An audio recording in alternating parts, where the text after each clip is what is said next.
Meine Herren, ich eröffne die heutige Stadtratssitzung. Als erster Punkt steht auf der Tagesordnung die Genehmigung zum Bau einer öffentlichen Bedürfnisanstalt. Meine Herren, Sie werden vielleicht schon am eigenen Leibe verspürt haben, dass diese Bedürfnisanstalt tatsächlich ein dringendes Bedürfnis ist. Über die Notwendigkeit der Errichtung dieses Zweckbaues sind sich in erfreulicher Harmonie sämtliche Fraktionen einig.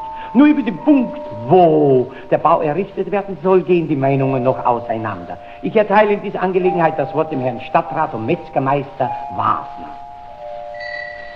Meine Herren, Sie wissen, dass ich jederzeit und bei jeder Gelegenheit mich für Neuerungen mit meiner ganzen Persönlichkeit hineingelegt habe. Und das möchte ich auch in diesem Fall tun. Aber dass dieser Zweckbau also da ausgerechnet vor meinen Lohn hingebaut werden soll, das geht aber nicht. Sie wissen doch selber, dass ein derartiges Etablissement gewisse Gerüche verbreitet, die wohl nicht zur Appetitlichkeit meiner Fleisch- und Wurstwaren beitragen können. Und auch aus hygienischen und aus sanitären Gesichtspunkten heraus kann die Geschichte nicht vor meinem Laden ausgeschlachtet werden. Ich schlage daher vor, dass man das Häusl am Nordende unseres Stadtplatz da beim Städtner sein Kaufladen hinbauen, ne?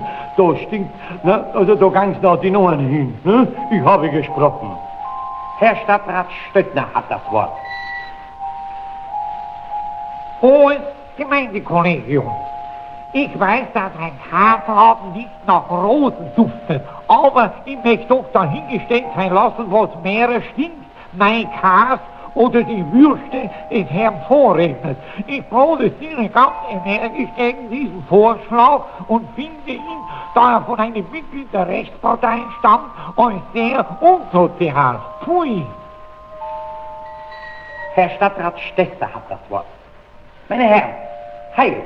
Die angeführten Gründe der beiden Vorredner sind unbedingt zu berücksichtigen. Aber sie dürfen nicht dazu führen, dass dieser Zweckbau nicht gebaut wird. Denn das Fehlen dieses Zweckbaues würde unseren deutschen Volksgenossen Hemmungen auferlegen. Und unsere Partei ist für hemmungslose Freiheit auf legalem Wege. Ich schlage daher vor, dass wir den Bau vor dem Kaufhause des Herrn Isidor Veilchenduft errichten. Heil!